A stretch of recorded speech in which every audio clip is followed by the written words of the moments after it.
Hello, everyone. It's Wednesday afternoon and it's 1 o'clock p.m. Okay, 1:05.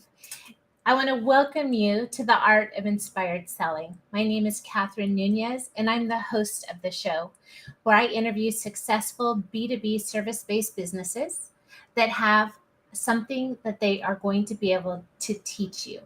This is a long show format. We don't just do banter back and forth about people's histories. I actually want people to teach something to you, right? It's a teachable moment just in case you're stuck in something that you're doing. I want you to not just survive, but I want you to be able to thrive. And today's guest will not disappoint. Ed Forteau is the guest on today's show. He was a sales and marketing trainer for over 12 years and has been a marketing coach and consultant for over 30 years. He's adapted his proven sales and marketing methods for social selling, which I absolutely love, right? The founder of a social selling agency. He is currently the co founder of email open rate optimization, where they fix underperforming email marketing campaigns. And I was just doing some research on cold email yesterday for a client. Guess what the open rate is for cold email? 1%. Shocking. That's an industry statistic, right? So if you're sending cold email without optimizing it, without understanding what you're doing, you usually don't get good results. And Ed is going to talk to us today about how to have better results. And he may have some updated stats that I don't know about. So welcome to the show, Ed. Well, thank you so much, Catherine, for having me on. I think we talked about this almost 2 months ago, so I've been biting at the bit to get on your show. I'm so happy to have you here. And I have been so busy. I'm just happy that you're here. I'm happy that we're going to have fun and we're going to talk about email, which I don't really know about. I am not an email marketing person. I am a salesperson, and I could talk about social selling, but I don't do email marketing. Well, email is for a lot of people, it's a part of the selling process, and sometimes it's the end. It's at the end of the process where you're finalizing things, you're sending out proposals, you're sending out contracts, and you want to make sure that those emails actually get to your recipient. And if they don't, that could be a problem. But that's what we do. We fix that so that all your emails get delivered. That's great. So, where do you live? Where are you coming from today? Kalamazoo, Michigan. Michigan. Has the snow finally melted? It has melted. It is actually 94 degrees out today. Holy cow. Did you guys have a spring? It seemed like it just skipped from winter to spring. Actually, winter to summer, When it middle of is summer? summer. Yeah. This is August weather we're having right now. So, you guys, as you join the Art of Inspired Selling, please drop a note and let us know you're here, where you're joining from. This is an interactive show. So, today we're going to talk. You're going to walk away today with a highly effective prospecting system that takes less than an hour a day to implement. The system focuses on qualifying prospects, we're going to talk about. So, you're meeting only people who are predisposed to do business with you, super important. And you're going to talk to us a little bit about how heads you win, tells you win, right? Yes, Every meeting absolutely. ends with a positive outcome. So please drop your questions in the chat. Ed will answer them. The afterwards, the show will be available on all the relevant platforms. It's there. It's there. You can reach out to Ed. We're going to tell you how to connect with him at the end. So, what I always ask every one of my guests on the Art of Inspired Selling is, what motivates you? How long have you been an entrepreneur? Did I It seems say? like forever.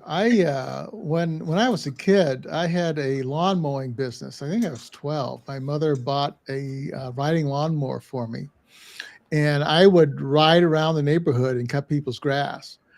And while everybody else was playing, I was collecting money. So when I finally got ready to go to college, I bought a new car cash, Wow. a sports car actually. So I'd saved all my money over those years, and I just love being an entrepreneur. Serial entrepreneur is what I've been, and then got involved in marketing and talking business to other people. It couldn't be a better job for me. I just love talking business. That's great. And what inspires you? Do you have, tell me a little bit about do you have a morning routine? Do you have some mantras that keep you inspired? Do you have a favorite author? Where do you find your inspiration? Actually, what I do is every morning when it's cool enough, I will go for a 5 mile walk. And the Western University campus is not far from here. It's maybe a mile walk, not even that long. It's maybe a half-mile walk from our complex here. We live in Parkview Hills. There's just a lot of different types of houses here, but we're not that far from Western campus. So I walk around the campus for almost 2 hours, and I listen to an audiobook. Sometimes I listen to the same book over and over and over again. One of my favorite books is a book by Orrin Claff called Flip the Script, and I've probably listened to his book 50 times. I could almost read it or recite it verbatim. I put that in the show notes. Flip the script. Everybody needs a good book recommendation, right? That's a good one. That's a good one. Who's the author of that? Orrin Claff. Orin, and how do you spell Claff? Claff. Okay, there you go, you guys. No, In I'm case you're sorry. look- Klaff. My bad. Okay, all right. In case you're looking for a new recommendation, yeah, the notes only go on Facebook, YouTube, and Twitch. So LinkedIn, I don't know. We gotta log directly into LinkedIn. So Ed, we have a presentation. Um, do you want to dig straight into the presentation, or do you have anything that you want to preface the presentation to tell us a little bit more about it? Sure. Actually, we can talk a little bit, and then we can get into it. Okay. One of the things that I found with businesses is a problem with lead flow. It's lifeblood of a business. You have to have leads coming in. And a lot of people, you mentioned cold email. A lot of people we work with do cold email. Uh, One of the problems people have with cold email is they're looking to scale right away. So they'll come to us and say, we want to send out 1,000 emails a day, 2,000 emails a day. And it's way too many. You should be able, if you're doing it well, you should be able to send out 50 emails a day. And that's enough to keep a small team of salespeople busy. And if you're doing it effectively, Mm-hmm. the first thing is that you have to get the emails delivered. Deliverability is something that we've been doing for about 3 years. And the interesting thing is, I thought it would be an easy sale because almost everybody has a deliverability problem at some point. And sometimes they know it, sometimes they don't, but almost everybody has that problem at some point. So we had a service that we thought, hey, we can sell this to everybody. Everybody is our market. This is going to be so easy to sell. And it wasn't as easy to sell as I thought. It took 8 months before we got our first sale. And here I am, a sales guy, and my business partner's wondering, why is it taking so long to get a sale? But it took a little while for us to figure things out. And once we did, business just took off. And people now understand what email deliverability is. Back then, nobody knew what it was. So we had to go through a lot of education with people. And what I found over time is that I really needed to keep my lead flow going. I had to have a routine that I followed every day. Mm-hmm. And when I've been working with clients, some of the most successful clients I've ever worked with had just a routine. It's every day they did the same thing. Usually it was a morning routine. It might break they might break for the routine afternoon, but in the first hour or two, they were doing basically the same thing. And so what I decided to do was have a routine just for qualifying, acquiring, and retaining clients. And I wanted to make sure, because I'm not in the operations side of the business anymore, that I made enough time for business development and then other day-to-day things I needed to do. So I had to limit it to how much time I could spend on that activity. And so the routine that I'm going to share with you takes as much as an hour. You can do it as little as 15 minutes a day, but it allows you to do something every single day that moves you forward. There's another book, if you want to recommend another one, called The Slight Edge. Okay. And it's one of my favorite books because he talks in terms about the little decisions that you make every single day that make a big difference over time. Kind of Um, like the compound effect, right? it is the compound effect. I was in my doctor's office. Um, I think it's been 2 weeks now, and I had some blood work done. I saw my blood work numbers. I had been diagnosed with advanced diabetes 4 years ago, and it kind of came out of the blue. I got a phone call after blood tests from my doctor. I got a phone call the next morning. My wife says it was 7. I don't think they're there at the office that early. I think it was 8. We were barely awake, and I got this call, and the nurse said, "You need to come in right away. You have advanced diabetes, and we need to see you first thing. Just come here right away." And they were loading me down with all these drugs. And I had done a radio show I had a radio show called Power Up Your Health on the CBS Sports Radio Network for 3 years. I had a lot of best-selling authors, health authors on the show, doctors. And so I knew that I could control my diabetes on my own. I didn't need all those drugs. So I waved off the drugs. My doctor was not happy with me. He said, "You need to take these. Your life is on the line." I go, "I got it. I got it." So it took me a couple of weeks to kind of figure out what I needed to do with my diet and exercise, and I got my diabetes under control. But over the years, I got a little cocky, and I wasn't paying attention.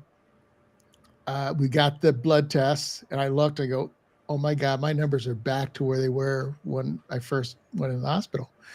So I went in to see him, and I confessed. I said, "This is clearly it's all my fault." But I've been making bad choices every day, and it started with the first one in the morning. I'd have a bagel in the morning. I'd have some carb in the morning, and it just compounded through the day, and it got me to where I was. And so, I mean, it's the nice thing about some things. If you have a lot of bad habits and you change those habits right away, sometimes it doesn't take long to correct a year's worth of mistakes in a very short period of time. For me, it took a week, and my numbers are back in normal. My doctor always says, "This you're a miracle. Nobody is able to do that." I go, "Well, it's will, and it really is focusing on doing the right things, making the right choices. And you don't have to make a lot. You just have to make a couple." And it really does, as you mentioned, it compounds over time. Yeah. And, with salespeople or with business owners, they don't realize that you can make simple changes, and it has the compound effect in revenue generating activities, Yes. right? And not busy work, things that will actually have a positive impact on your business. Yeah, I have an app. I think it's called Rise, and it lets me know what I'm doing all day, every day. So if I'm on YouTube watching videos, it records that. And so Oh at the end of the goodness. day, I'm looking at Oh, what did I do during the I day. we'll have to let me look that one up, right? Like who that's a great accountability, It right? is. It really It's is. called It Rise app. Rise. Yep. Rize. Oh, And Rize. yep. Okay. And what I found with using that app is I'm able to look at my day and be far more efficient in what I'm doing. And Oh it showed goodness. me some of the things that I was not doing, made some of the bad choices I was making. I was able to correct those very quickly. But for today, what I want to talk about Yes. is acquiring clients and the process that I follow to do that. And this is an overview. I will tell you at the end, if you want, and I'll preview this by showing you. I don't know if you can see these. Yeah, there you go. Yeah. I follow these flow charts, and I've laminated them, and you're going to see it's an overview of the process. But if you want the flow chart, you can go to my LinkedIn profile, just send me a direct message, and I will send you the flow charts. You can print them, you can laminate them like I have. If you follow this process that I lay out, and I follow it religiously every day, it eliminates the emotional side of sales and closing and all that stuff. And it allows me to make very logical decisions as I'm talking to people. Yeah, everybody's going to get a little emotional, but if you can make logical decisions on your prospecting, how you're acquiring clients, and not make those forced errors when you're talking to people, when you're trying to get them closed or convert them to a client. This works really well. The other thing I'm going to show you as we go through this process is the two paths that we take when I am doing prospecting. I'm looking Mhm. for two different people. I'm either looking for a client, and for that I'm using my client acquisition framework, or I'm looking for a strategic networking partner. 100%. Yeah. And the partnerships are where I make the most money. I get more referrals. Like 70% of my business comes from referrals. I had no idea it was that high until about 3 months ago. I started looking at where my clients were coming from. I go, oh my God, this is 70% by accident. I need to make some changes and make this happen on purpose. But the most valuable clients that we have come from referrals. And so it's a part of the business that people kind of overlook, or they don't believe that they can create a process where you can get referrals on purpose, where it's Mhm. continuous. And if you follow what I'm going to show you, you can. It's like clockwork. There isn't a day that goes by that someone isn't reaching out to me, a really good prospect that wants to do business with us. And I'm more qualifying them to see if I want to work with them than they're deciding whether they want to work with us. And where are you doing most of your, are you guys doing paid ads? No, Okay, so organic, it's all inbound. organic. Yep. Yeah, that's the best way to do it. And Yep. social selling helps you with that. It absolutely does. LinkedIn is pretty much the only platform we use, and it keeps us busy. It really does. But All as right. I go through the process, I'll show you what I mean. And this is all LinkedIn based. So if you're not on LinkedIn and you're selling a service, I would highly recommend you get on And that's 2 votes. Okay, let's dig in. Excuse me, I'm gonna mute myself. All right, so just let me know when to change the slides as it. I Okay. have a little cough attack here. Oh, okay. So this process is for acquiring high value clients. So it isn't for somebody that's selling, say, $100 product or $200 product or $100 a month service. You're looking for higher value clients. And just to give you an idea of the type of clients that we really want, although we work with a lot of different clients, we are working with agencies generally. They are lead generation agencies, so they're doing email outreach. We're working with cold email strategists, and we when we start working with them, we're kind of embedded in their company. Like we're going to the same meetings their staff are going to. The difference between the relationships that we have with our clients and most other service businesses that are working with other B2B clients is A, we're bringing our core competency, which they need, and B, we're bringing our marginal value. And that's all the other things that we can bring to the table where we can advise our clients. And it goes beyond email marketing. And in some cases, we're helping a client acquire a high Mhm. value client by offering some additional confidence in the ability that the client can actually deliver what's promised. All right, so um, yes, I can go to slide 2. So, yep, you can go to the next one. So, the three areas that we focus on is qualifying, acquiring, and retaining clients. One of the things we're seeing recently, especially this is going on with agencies, but we're seeing it with other clients, is the retaining part. The inflation is causing people to pull back a little bit. We're starting to see, and so are our clients. Uh, Clients that would normally pay on time are taking a little bit longer to pay.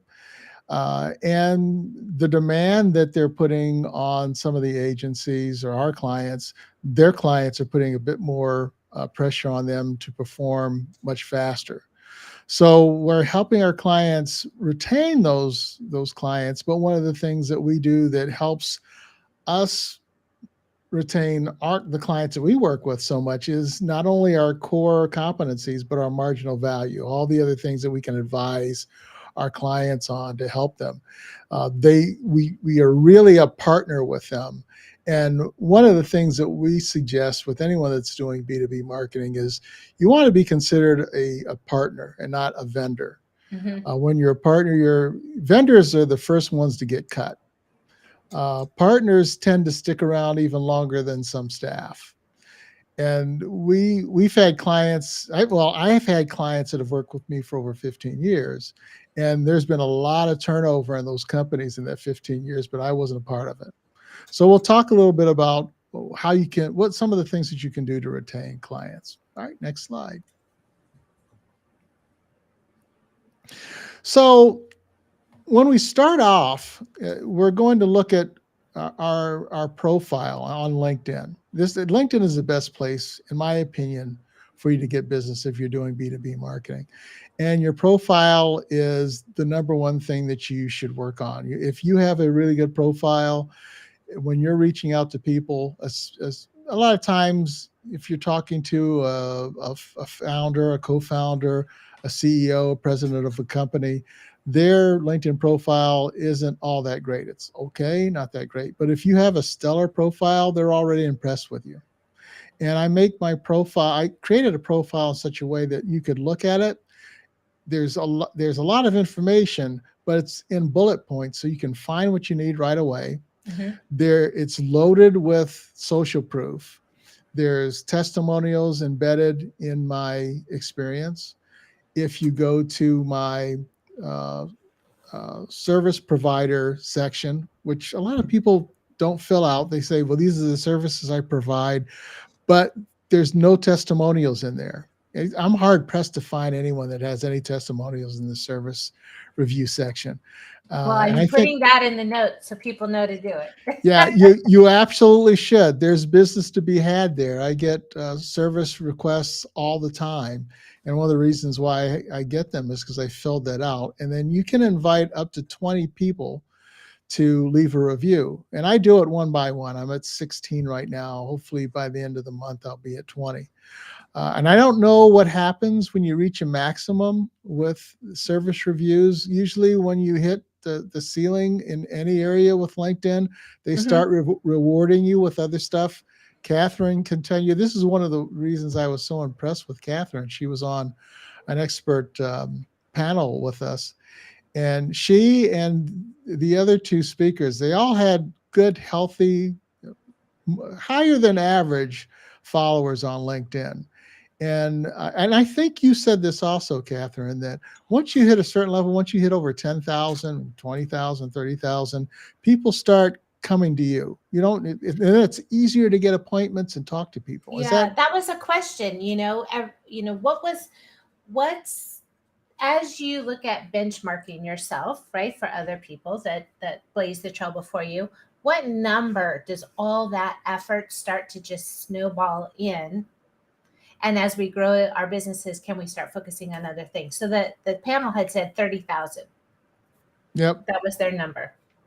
Yep. And I've talked to some people that have 30,000 connections, and then they went to 60 in a couple of months because LinkedIn started helping them. They were on LinkedIn boards, and they just will give you a lot more exposure once you hit those limits. So I'm kind of curious as to what happens when I hit that 20 limit. So the first thing I did was I worked on my profile. I cleaned that up. The next step is the qualification step. And if you're on a social platform, one of the things that you want to make sure you're doing is you're reaching out to people that are actually active and engaged in that platform. So we use LinkedIn Sales Navigator, and the first thing I'm looking for once I've determined what the industry and the exact person I'm looking for, I'm looking to see how active they are. I want to see that they're posting every 30 days. They have Sales Navigator. I'll go on their profile and see if they are not only posting, but replying to people who commented on their post. That's really important. Are they posting on other people's content? Are they sharing other people's content? If they're doing those things, then they get into my qualification bucket. So the next thing that I do is I'll look for a recent post that they have done. and I will engage with that post. I will comment, and then the flow chart will show you kind of the exact steps that I take. So I'm going to summarize the process, but I'll comment on their post. I Is this, will. I'm sorry, I missed. Did you want me Oh, to we can go back. We can go go back back? one. Okay, Yep, sorry yep. about that. Almost to the end. This is kind of No, the no, I didn't overview know. of I had to, everything. No, yes. it's all right. It's the overview of everything.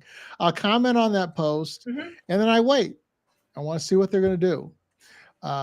If they don't reply to the post, and you have to make a meaningful comment, it's got to be something that engages them. I try to end every comment with a question, because a question will draw them in, and I try to write a question that'll make them look good by answering it.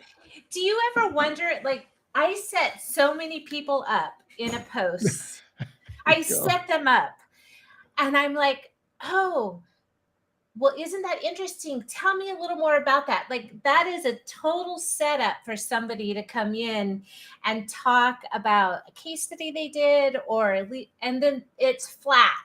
Like, they don't say anything back. Yeah, well, that goes back to the qualification step. That, I see that they have a history of replying to posts. That they do that more often than they don't. And so when I ask that question, I've looked at some of their other posts.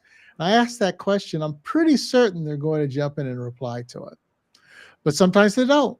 And so then I take another shot at it. And if they didn't the second time, then I stop. I move them out of my prospecting pile, and I replace them with someone else.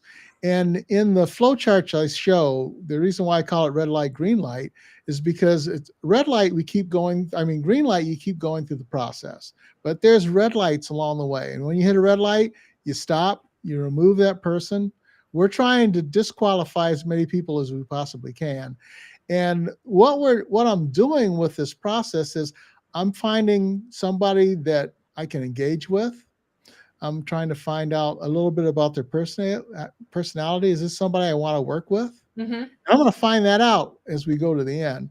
And then I want to try to find out, do they have a problem? I suspect they do, but I want to confirm they have a problem that I can fix. And Absolutely. there's a financial number attached to that. So fix the problem costs way more than it costs for me to fix it.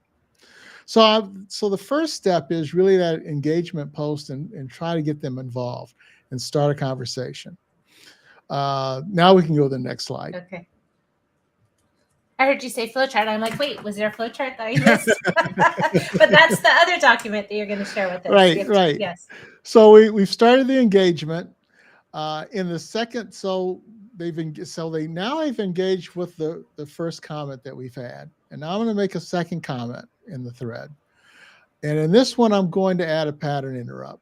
And there's a couple things that I can do there. And one of them is I like using this photograph of me. I've got pictures of me in a hat. I'm just known for wearing a hat. It's your Uh, brand. yeah, it is. It is a brand.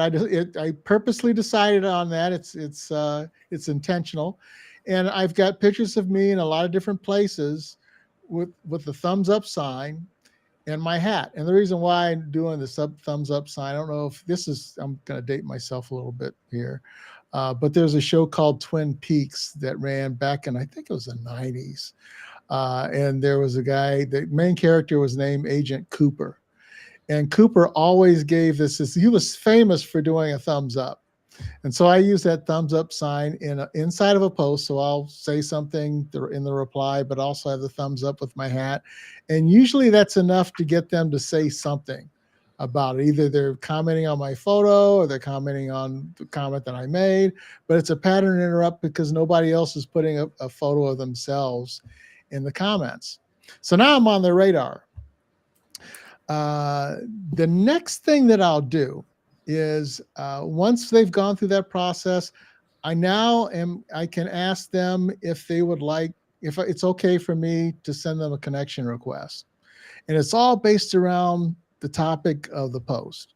I've been pretty flattering. Obviously, I'm a fanboy of them because I'm more engaged than anybody else. Uh-huh. I'm asking them in public because I'm putting them on the spot to say yes and respond to it. And I can't remember. Well, I can't remember. I've had one person where I've sent a connection request that didn't accept it.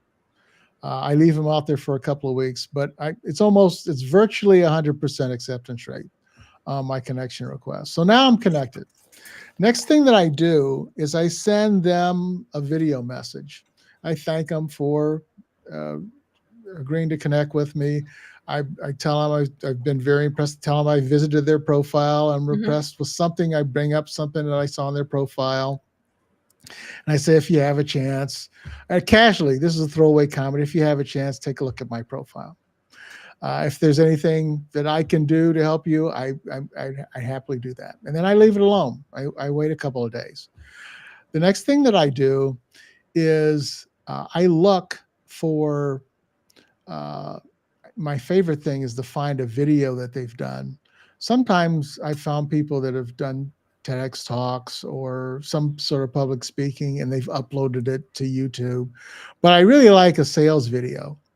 And what I'll do with this is I'll take a screenshot of the sales video that they have. I'll send this in a message. I'll say something complimentary about the content. And this is the magic question that I ask. I'll say, you look so natural in front of the camera. I bet you did that in one take. Now, anybody that's done video knows that you don't make a good video in one take. 5 minute video can take an hour. you, and isn't it hysterical?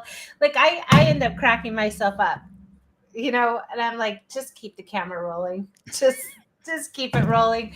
I'll just go back in and edit it, and yeah, it's comedy hour. Yeah, it is. It is. When my wife used to, actually, my wife and my daughter used to videotape me. I had to do a video, and I need you to camera. And my wife just got disgusted. She said, it's just too many times. You're not getting through it. It's taking too long. It's 5 minutes. Why are you taking so long to do this video? My daughter would laugh and then say, I can't do this, Dad. So now I have to set the camera up on a tripod and run the camera myself. But what happens when you ask that question is you get an emotional response out of the person because they know, hey, one take, are you kidding? Yeah. It took me it took me an hour to record that thing. And then we've got this common ground because it takes that long. And then we have this story going back and forth about how long it took him. And then I bring up a story about how long it took me. Now we're friends. After that, I can arrange a meeting. And there's two ways that I do it. I can work off of that conversation I had in most meetings I'll get. Mm-hmm. But because I told them ahead before that I took a look at their profile, I have some idea what type of clients that they're looking for. I'd say I'd like to set up meeting, just a quick meet and greet with you. I bet based on what I've seen in your profile, I'm not 100% sure, but based upon what I saw in your profile, I've got at least a dozen people that are direct connections to me that would be perfect clients for you. I'd be happy to on the call. We can go into my sales navigator. I can filter through. We can look at my connections, see if there's 12 people in there that would be a good contact for you, and I'd be happy to connect you to them. That is an irresistible offer for a meet and greet. I don't get turned down for that. Almost everybody takes me up on it. Sometimes people will say, like, what's the catch? I say, well, there's no catch. But if you'd like to refer people in your network to me, if you like to do the same thing for me, I like it, not required. And I am looking at that point, and it's in the flow charts that I have. I am looking for somebody to say, well, yeah, I'd be happy to do the same. Offer it. I'd be happy to do the same thing for you. Or what can I do for you? Mm-hmm. Offer something. And that tells me whether or not this person will reciprocate. And I keep note of that because they're either going to be a client or a strategic networking partner. Absolutely. And I'll add a third category for that, which I found that if they're newer in business and they're not quite ready to be a strategic referral partner and you still added that much value, I don't want to overuse the word raving fan, but then they really start following you and showing up because it's they will become a referral partner in the future, but now they are showing up at your live shows, or they're showing up in your workshops, or they're more active in your feed or on Facebook or whatever platform they choose, because you led with value, right? Right. Here's whatever you did, you gave. That's what this show is about. This show is about giving to people and bringing beautiful humans like you on, right? If you guys aren't getting golden nuggets from what Ed's talking about, I'm sorry. But Oh, it's he's my really fault. I giving should you, try harder. yeah, he's really giving you a strategy, a framework right now that you can use on a platform like LinkedIn. So it's it's wonderful. So continue on. I interrupted you. I'm sorry. Oh, that's no, it's quite all right. Actually, this works better than anything I've ever done on LinkedIn, or any, frankly, anything I've done. Period. Because it's you get to a point pretty quickly where selling is superfluous. You don't have to sell. It it it it's amazing and fun when you get to the point where you're qualifying people to determine whether you want to work with them or not, as opposed to them interviewing you and deciding whether they're going to hire you. The whole thing flips. So one of the things, and this is the last step in this in this slide, if I've decided that this person is going to be a client, or we're still in that meeting and they've seen me go to Sales Navigator, we've picked 12 people. One important thing that you need to do is you save the list. So you've created a list and you save it, and you save it with their name. You want to use their name for the name of the list. That cements the fact that you're serious about clients for them, and they remember that. So then the next thing that I'll do and determine whether I'm going to ask them to be a strategic networking partner or a client is I'll ask them a question about their business, and I'll create this kind of perfect scenario of how their business is working, or one area of their business, and see how they respond. For example, since I'm in the email business, the average open rate for email is around 21%. The mailbox providers like to see a 30% open rate at least, or you kind of get penalized. I know that I've done enough homework. I know that the person's open rate probably is under 30%, but I'll raise the number, saying I bet you have an open rate of 60%. So that's like euphoria for that person. I bet it's really good, and they'll come back and they'll say, "Well, You no, took them to it's their dream state, right, right? right, right," and they know it's not quite that good. And well, how? What is it? And they'll come back maybe 20%. I go, would you like it to be higher? Uh, and they either say yes or they say no. And well, what would higher mean in terms of additional revenue? We get a number attached to it. And now I know I've got a prospect. And most people at this point, they go in for the sale. But here, I'm not going to do that just yet. I'm going to assign homework. I'm going to give them something. I'll say, you know what? I think this may help you. And I give them something to do. Mm-hmm. I say, just go through this. And this alone should boost your open rates by 20 to 30%. And it shouldn't take long. You should see it almost instantly in a couple of days after you apply it. And would you like it? And they always say, yeah, give that to me. I go, and so here's where you can lock them down for following up ahead of time. You say casually, do you mind if I just check in with you in a week to see how it's going? And if you have any questions. And they always say, sure. And then now, instead of just saying that, okay, well, today is Thursday. Is Thursday a good day to reach back? And yeah.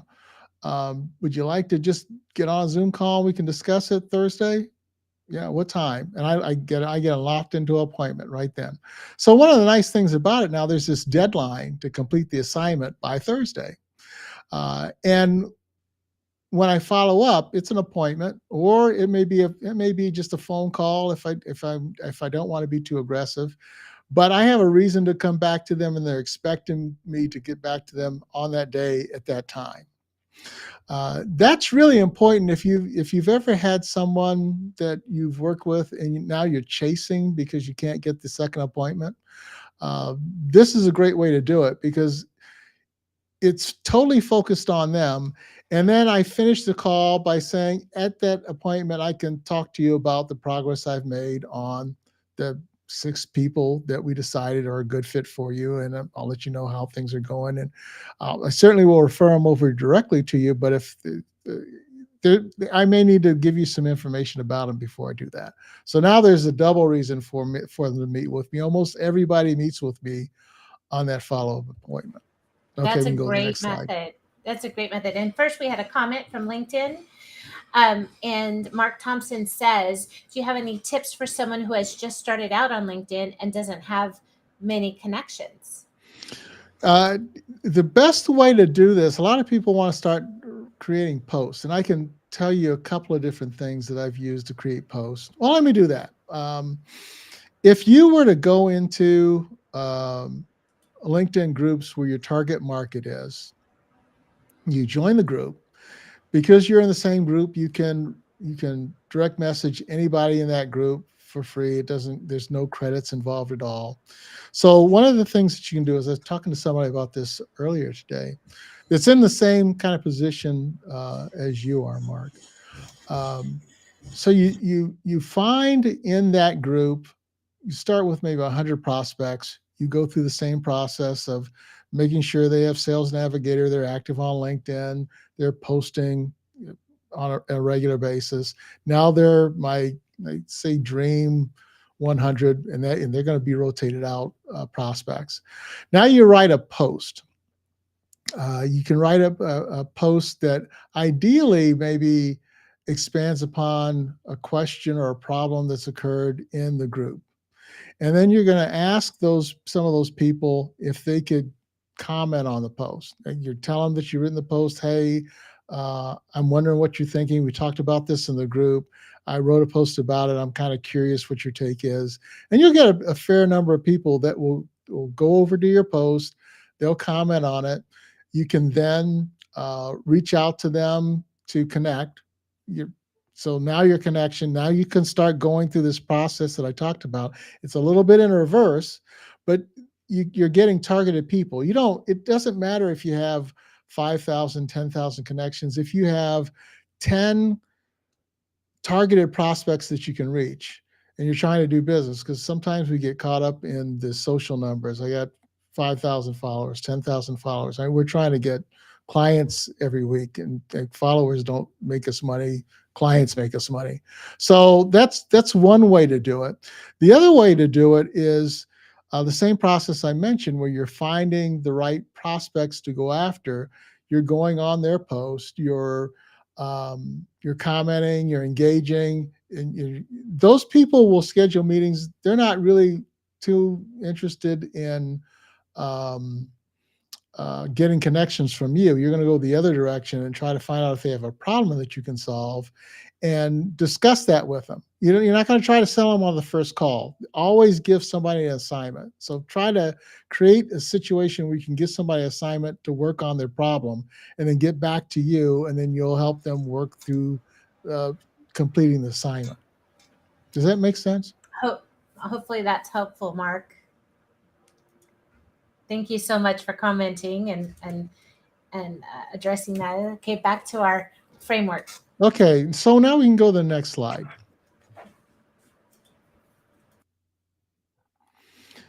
And part of in this one, I'm talking a bit about the meeting, and I mentioned that before. At the beginning, we're going to do a little bonding, and it goes beyond how's the weather or where you're from, and that kind of stuff. I kind of avoid that. Although, if I find out that they're from the same area that I maybe grew up in or I lived in, we can talk about that, because then you can talk about landmarks and things to do, and places you've seen. Uh, but I try to get through that and then get into the business things that they're dealing with. I then try to qualify them. I want to find out that they have a problem that we can solve, and maybe they've admitted to the problem. So in our business with email deliverability, somebody might not know they have a email deliverability problem. They may know that they have a deliverability problem and they need to solve it. And what I try to do is quantify it as much as I can. And so, how much is that problem you think costing you? Uh, and if I get any pushback, I go, well, maybe it's not costing you anything, but it's probably costing you something. It's kind of like when a tree falls in the woods doesn't make a sound. Of course it does. It, just because we can't hear it doesn't mean it's a problem.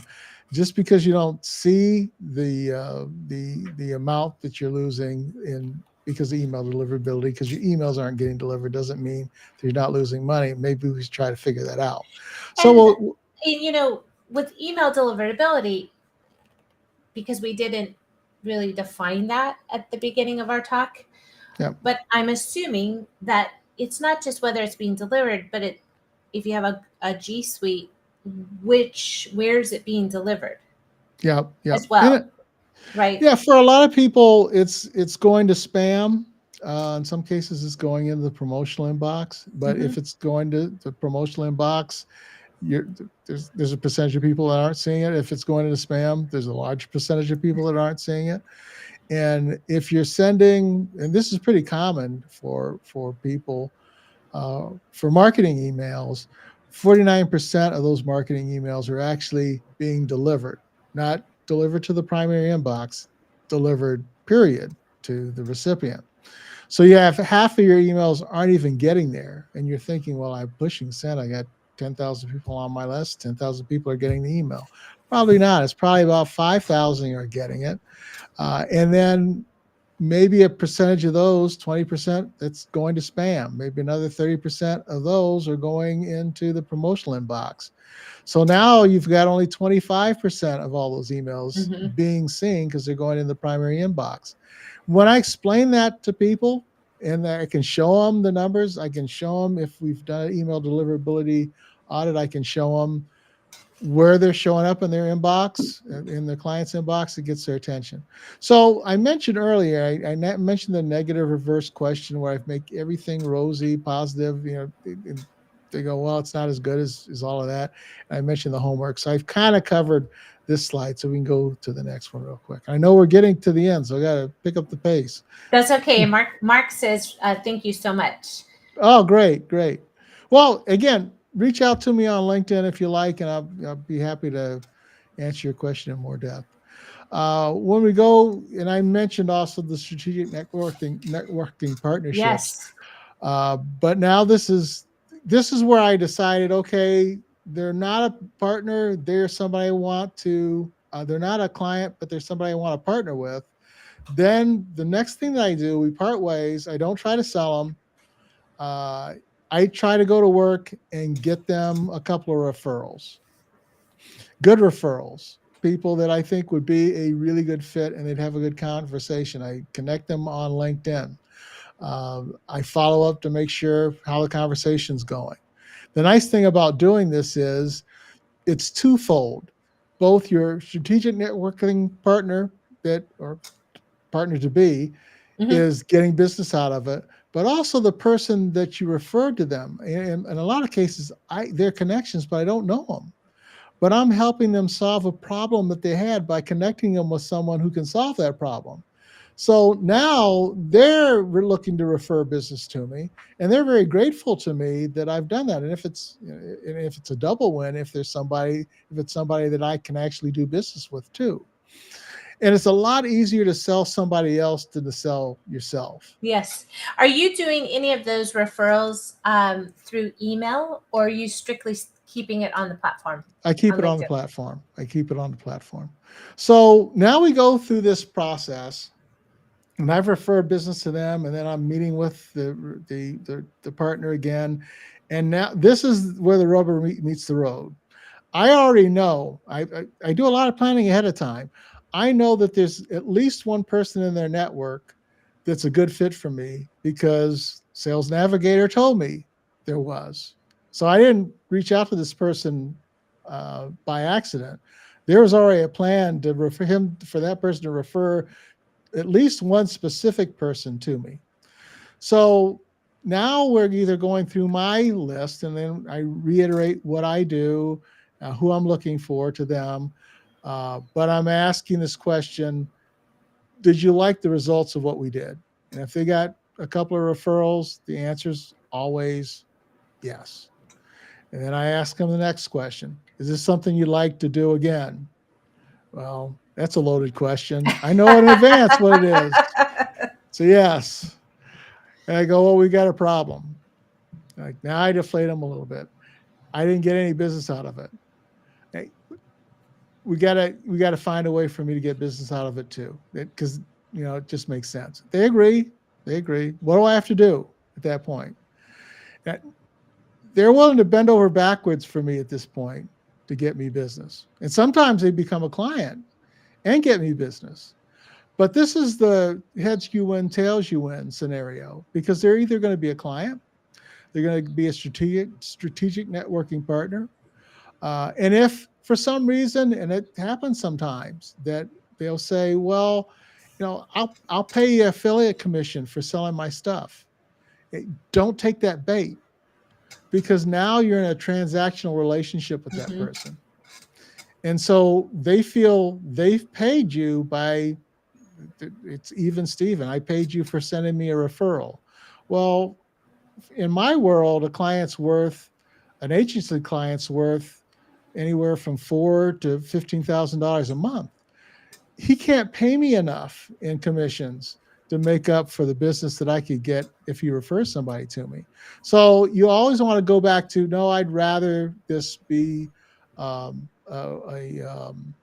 reciprocal relationship where Mhm. we're referring clients back and forth to one another. And if they don't go for it, and every once in a while, you're going to get somebody who's totally focused on themselves, not looking to refer anybody else. Like, I need to take care of me, and I really don't care about anybody else. Then you got to just cut them loose. But you still didn't lose, because those people you refer to him, if he did a good job, and hopefully you vetted him enough to know that you referred somebody that's actually going to follow up and do a good job, you're going to get business from the people you referred to them. So you cannot lose if you follow this process. You can't lose. Okay, next slide.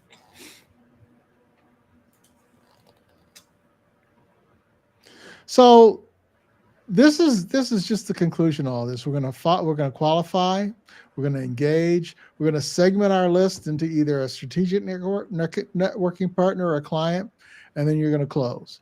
It's very easy to follow. It works great. If you want to get the language right, but you want to follow the flow right. Again, as I mentioned, and Catherine will let you know where you can reach out to me on LinkedIn.